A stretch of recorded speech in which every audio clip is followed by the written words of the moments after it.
히브리서 12장 1절에서 3절 말씀을 가지고 예수님만 바라보는 교회, 예수님만 바라보는 교회라는 제목으로 말씀을 전해요. 영국 오래된 도시 콜체스터에 존 에글렌이라는 사람이 있었습니다. 그는 교회 집사였어요.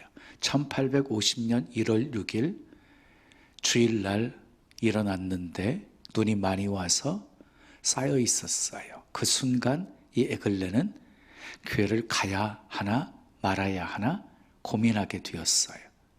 근데 자기가 집사이다 보니까 나도 빠지면 많은 성도들이 빠지겠다 하는 생각이 들어서 위험한 눈길 헤치고 교회에 왔어요. 교회 입구에서 한 집사님을 만났는데 심각하게 말합니다. 에글렌 집사님, 설교자가 아직 오지 않으셨어요. 교회 나온 교인들 13명뿐이고 예배를 취소할까요? 그건 안 됩니다. 주일인데 예배 드려야지요. 제가 예배를 인도하겠어요. 참석한 사람들이 다 우리 교인들이니까 제가 실수해도 용서하겠지요. 물론입니다. 에글렌 집사님, 저 구석에 앉아있는 소년 한 사람 빼놓고는 다 우리 교인입니다. 에글렌은 강단에 올라가서 이제 예배를 인도하기 시작했어요. 이사야 45장 22절, 땅의 모든 끝이여 내게로 돌이켜 구원을 받으라. 나는 하나님이라 다른 이가 없느니라. 이 말씀을 읽고 예수님을 바라보라 하는 제목으로 10분 정도 설교를 했습니다. 이 에글렌 집사가 낯선 그 소년을 바라보면서 외쳤어요. 예수를 바라보라. 말씀에 순종하고 예수를 바라보라. 그 낯선 소년은 바로 찰스 스펄전이었어요. 예수를 바라보라고 하는 그 설교에 죄로 인해서 고민하고 있던 이 스펄전의 고민이 해결되는 순간이었어요. 그때 이를 스펄전은 일기장에 이렇게 기록해 놓았습니다. 나는 그 순간 구원의 길을 발견했다. 나의 눈은 완전히 예수님을 쳐다보았다. 구름도 안개도 사라지고 어둠은 떠나갔다. 남은 것은 밝은 태양빛이었다. 나의 마음은 그 순간 높이 올라감을 입었다. 그리스도의 보혈과 주만 쳐다보는 신앙뿐이었다. 그날의 환희와 찬미는 무엇으로 표현할 수도 없었다. 사실 에글렌 집사님은 설교하기 굉장히 부담스러웠어요. 설교 본문을 읽었지만 그 말씀의 의미를 잘 알지도 못했어요. 그래서 예수님께 돌아오라고, 예수님만 바라보라고 외친 것이었어요. 그런데 예수님을 바라보라고 한 그 외침은 스펄전에 고민했던 문제에 답을 주는 메시지였어요. 예수님을 바라보라 하고 외침은 스펄전이 위대한 설교자가 되는 계기를 만들어 주었어요.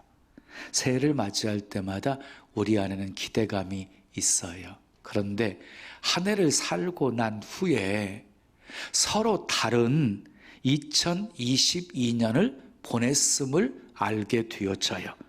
하나님은 공평하게 우리에게 365일을 주셨는데 어떤 사람은 30배, 60배, 100배의 풍성한 열매가 있는데 어떤 사람은 열매가 하나도 없이 그냥 후회와 탄식으로 한 해를 마무리하는 사람도 있습니다. 이유가 무엇일까요?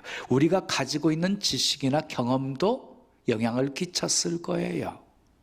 내가 가지고 있는 소유도, 그리고 내가 처한 상황도 영향을 끼쳤을 거예요. 그러나 이런 것들이 2022년을 좌우하는 결정적인 이유는 될 수가 없습니다. 그럼 무엇이 2022년의 운명을 결정할까요? 그 비밀이 오늘 본문에 담겨져 있어요. 바로 예수님을 바라보는 것입니다.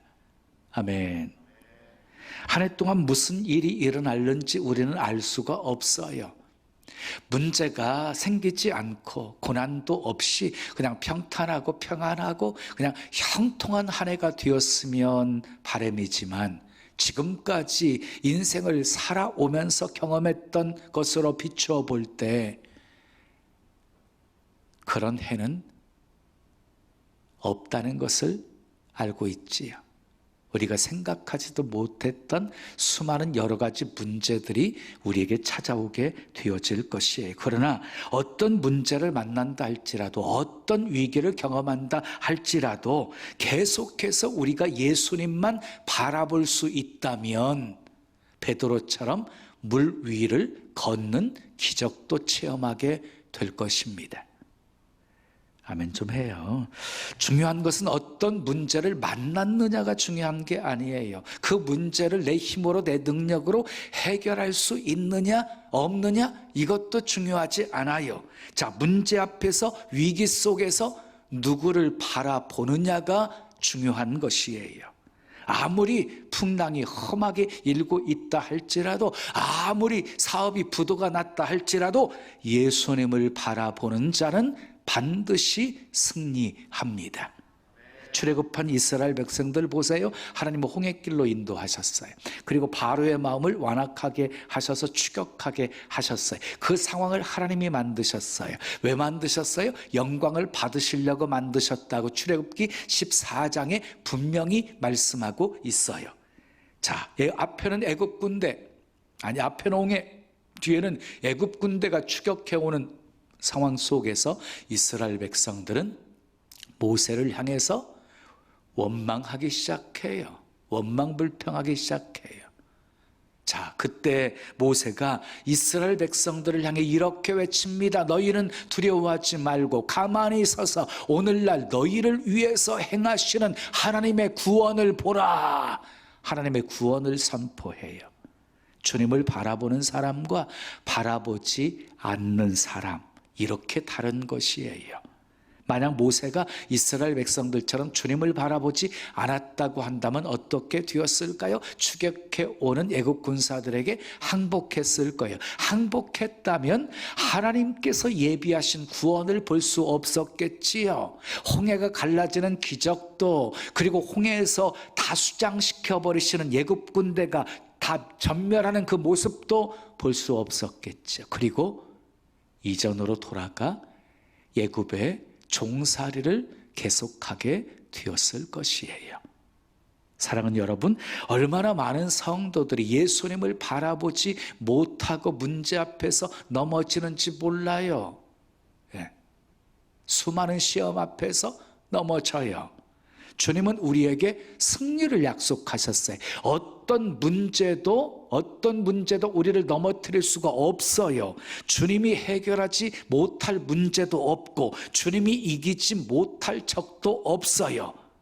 그러나 우리가 주님을 바라보지 않으면 주님이 행하시는 구원은 볼 수가 없는 것이에요. 왜 염려하십니까? 주님을 바라보지 않기 때문입니다. 왜 두려워하십니까? 주님을 바라보지 않기 때문입니다. 시선을 바꾸어 주님 바라보게 되어지면 두려워하지 않습니다. 강하고 담대해집니다. 오히려 문제를 통해서, 위기를 통해서 하나님께서 행하실 놀라운 역사를 기대하게 되어지지요. 예수님을 바라보는 것, 현재형이에요. 현재형. 이전에 열심히 예수님을 바라보았다고 이제는 대충 바라보아도 되는 것 아니에요.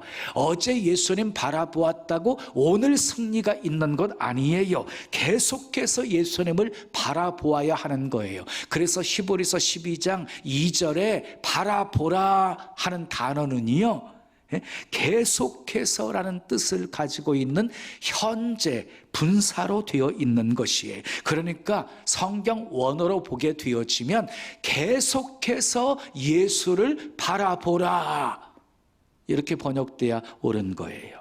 자, 계속해서 예수님을 바라보게 되어지면 주어지는 복이 있습니다. 첫째 따라하겠어요. 소망 중에 인내할 수 있습니다. 본문 1절 말씀 우리 함께 읽어요. 시작. 이러므로 우리에게 구름같이 둘러싼 허다한 증인들이 있으니 모든 무거운 것과 얽매우기 쉬운 죄를 벗어버리고 인내로서 우리 앞에 당한 경주를 하며 그랬어요. 수많은 믿음의 선진들이 무거운 것, 얽매이는 것들 다 벗어 던져버리고 신앙의 경주를 계속했다는 것이에요. 여러분, 경주에 있어서 제일 중요한 것이 무엇일까요?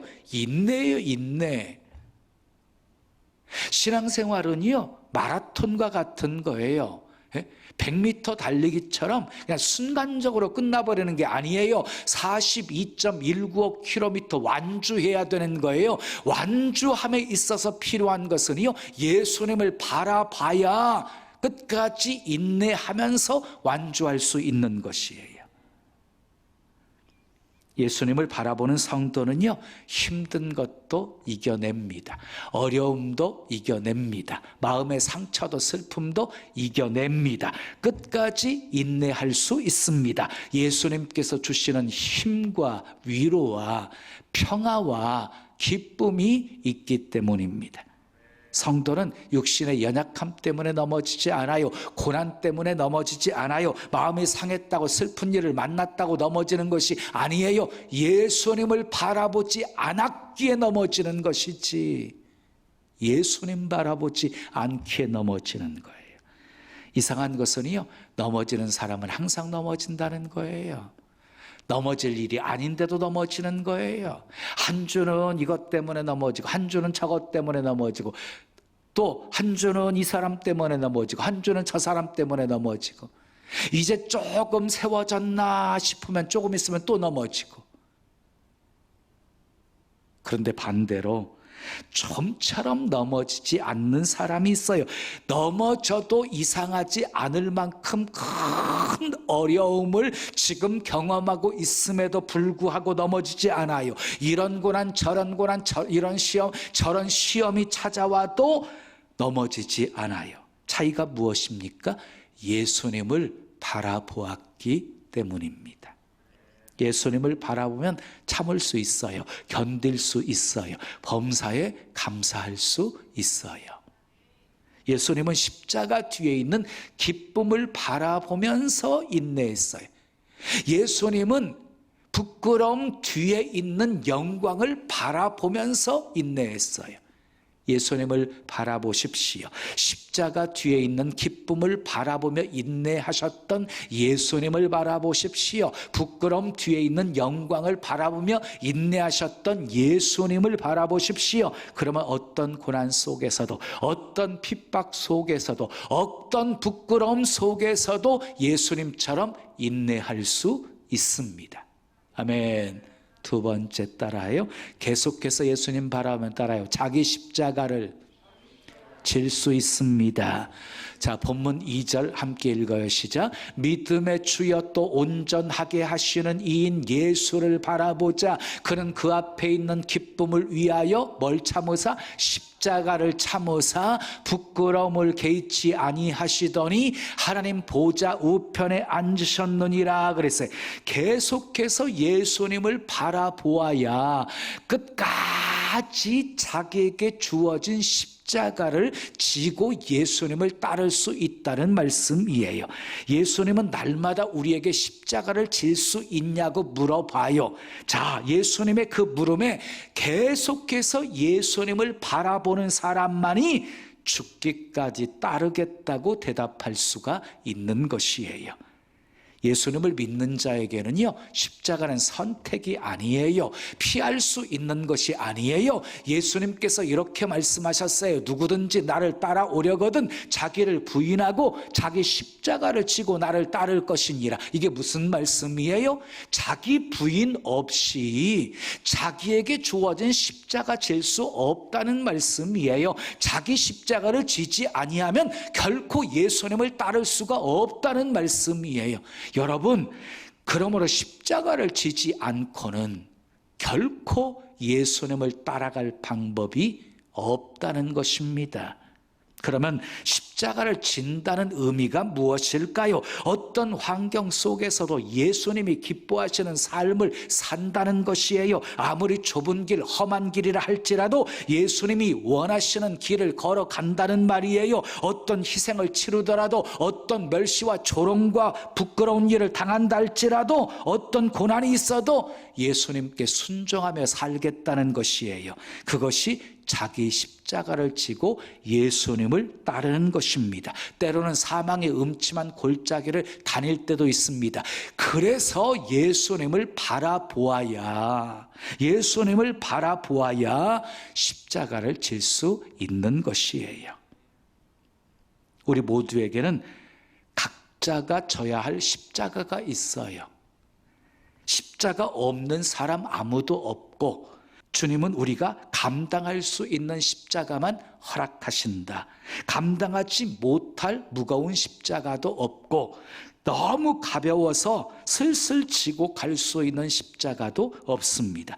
아무리 무거운 십자가처럼 보여도 예수님을 바라보면 넉넉히 지고 갈 수 있습니다. 아멘. 자, 세 번째, 계속해서 예수님 바라보며 따라해요. 하늘의 영광을 바라볼 수 있습니다. 자, 본문 2절 말씀 또 한번 읽어요. 시작. 그는 그 앞에 있는 기쁨을 위하여 십자가를 참으사 부끄러움을 개의치 아니하시더니 하나님 보좌 우편에 앉으셨네. 예수님은 십자가의 고통과 부끄러움을 참을 수 있었던 것은요, 십자가를 통해서 누리게 될 영광을 보셨기 때문이에요. 하늘의 영광을 보셨기 때문이에요. 예수님이 바라보신 영광은 이 세상의 영광이 아니었어요. 예수님이 바라보신 영광은 영원한 영광이었어요. 하늘의 영광이었어요. 만약에 예수님께서 세상의 영광을 원하셨다면 결코 십자가 지지 않았을 것입니다. 자, 여러분, 세상 영광을요 아주 쉽게 받을 수 있는 방법이 있어요. 마귀를 경배하면 돼요. 예수님을 시험했던 사단이 세 번째 시험한 거였어요. 예수님을 이끌고요 산 높은 곳으로 데리고 갔어요. 천하 만국과 영광을 보여주면서요, 만일 내게 엎드려 경배하면 이 영광을 내게 다 주겠다라면서 유혹했어요. 예수님이 선포하십니다. 사탄아 물러가라, 기록되었으되 주 너의 하나님께만 경배하고 다만 그를 섬기라 하였느니라. 그래서 말씀으로 물리치십니다. 여러분 기억하십시오. 이 세상은요 하나님이 다스리시고 하나님이 통치하시는 나라예요. 그러니까 결국 사단이 발악을 한다 할지라도, 하나님을 아무리 대적한다 할지라도 결국 하나님의 뜻은 이루어지고야 마는 것이에요. 마지막 날에 마귀는 어떻게 될까요? 지옥의 심판을 받게 되어지는 거예요. 그러나 그때까지 마귀는 자신을 경배하는 자에게 세상 영광을 줄 수 있는 권세를 가지고 있어요. 그래서 사탄을 가리켜서 공중의 권세를 잡고 있는 자라고 성경은 소개하고 있는 것이에요. 그러나 마귀가 주는 영광은 세상의 영광이에요. 마귀가 심판을 당할 때 마귀가 가져다 준 영광도 한순간에 다 사라져버리는 것이고, 마귀를 경배했던 자들도 함께 마귀와 함께 심판을 받게 되어지는 거예요. 마귀가 자신을 따르는 사람에게 세상 영광을 주는 목적이 있어요. 하나예요. 멸망시키기 위한 거예요. 한 사람이라도 더 지옥 백성으로 만들기 위한 것이에요. 속으면 안 돼요. 어차피 사람은요 영광을 구하면서 살아가요. 자신의 영광을 구하면서 살아가느냐, 하나님의 영광을 구하면서 살아가느냐, 그것의 차이일 뿐이지요. 자신의 영광을 위해서 살아가는 사람은요 세상에서 영광을 얻으려고 얼마나 힘쓰고 애쓰고 노력하는지 몰라요. 왜냐하면 세상의 영광은 눈에 보이거든요. 손에 만져지거든요. 그래서 그것이 진짜 영광이라고 속고 있는 거예요. 그러나 예수님을 바라보는 사람에게는요, 세상 영광은 아무것도 아니에요. 그것이 가짜라는 것을 알고 있기 때문이에요. 지금은 눈에 보이고 지금은 손에 잡혀지지만 결국 세상 영광은 다 사라져 버릴 것을 알기 때문이에요. 예수님을 바라보는 사람에게는 하나님의 영광이 보입니다. 하늘의 영광이 보입니다. 물론 육신의 눈으로는 보이지 않습니다. 믿음의 눈으로만 볼 수가 있는 것입니다. 날마다 예수님을 바라보았던 사도 바울은요, 영원한 영광, 하늘 영광을 바라보면서 살았습니다. 복음을 증거하는 그 일을 감당하는 데 있어서 말할 수 없는 고난, 환난, 핍박, 위험, 죽음, 위기, 배고픔, 굶주림. 그러나 십자가를 통해서 주실 영광에 비하면 아무것도 아니라는 것을 사도 바울은 알았어요. 그래서 바울은요, 이런 멋진 고백을 하고 있어요. 생각하건대 현재의 고난은 장차 우리에게 나타날 영광과 비교할 수 없도다. 영광을 바라보면서 현재 고난을 견딜 수가 있었다는 거예요. 여러분, 롯이 받은 축복을 아시지요? 롯이 베들레헴에서 가장 존경받는 부호 보아스를 만나요. 그와 결혼해서 오벳을 낳아요. 오벳은 이새를 낳고 이새는 이스라엘 백성들이 가장 존경하는 왕, 그리고 예수님의 조상인 다윗을 낳아요. 롯은 예수님의 족보에 오르는 복된 여인이 되어져요. 이방 여인이었던 롯이 어떻게 그런 영광을 누릴 수 있게 되어진 것입니까? 나오미를 따라오면서 롯이 고백한 것 때문이에요. 뭐라고 고백하고 있는지 롯기서 1장 16절 17절은 이렇게 말씀해요. 어머니께서 가시는 곳에 나도 가고 어머니께서 머무시는 곳에 나도 머물겠나이다. 어머니의 백성이 나의 백성이 되고 어머니의 하나님이 나의 하나님이 되시리니 어머니께서 죽으시는 곳에서 나도 죽어 거기 묻힐 것이라. 만일 내가 죽는 일 외에 어머니를 떠나면 여호와께서 내게 벌을 내리시고 더 내리시기를 원하나이다. 이 고백 때문에 롯이 그 놀라운 영광을 누리게 되어진 것이에요. 그런데 이 롯이 고백했던 어머니라는 단어에 우리 예수님을 넣어서 한번 고백했으면 좋겠어요. 우리 다 같이 고백해요. 시작.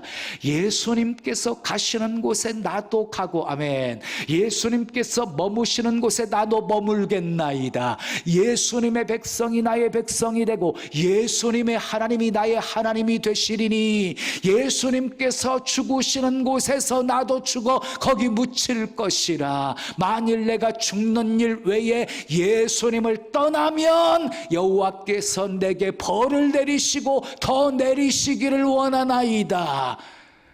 세상에 이런 멋진 신앙 고백이 있을까요? 여러분의 고백이 되시기를 축복합니다.